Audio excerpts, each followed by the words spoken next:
आमा मोजराई गाइले लगले टिकोला जी, लगले टिकोला जी। झट सरिया पेन्हा बेटी पटकरवा चरजी, ए झट सरिया पेन्हा बेटी पटकरवा चरजी।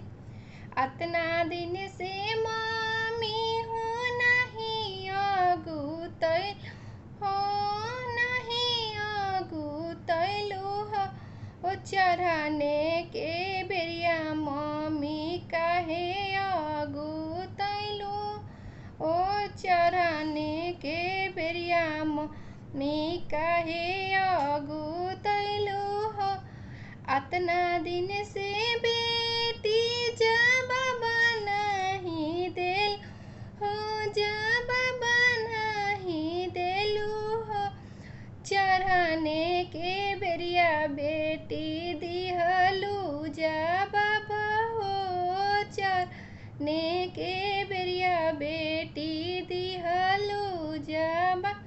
आमा मोजराई गाइले लगले टिकोला जी, लगले टिकोला जी। झट सरिया पेन्हा बेटी पटकरवा चरजी। अतना दिन से चाची हो नहीं अगुतैलु हो, नहीं अगुतैलु हो।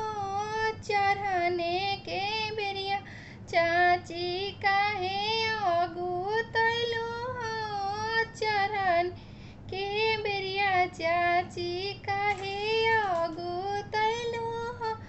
अतना दिन से बेटी जवाब नहीं देल हो, जवाब नहीं देल हो। चढ़ाने के बेरिया बेटी दिहलु जवाब हो, चढ़ाने के बेरिया बेटी दिहलु जवाब हो। आमा मोजराई गाइले लगले टिकोला हो, लगले टिकोला हो।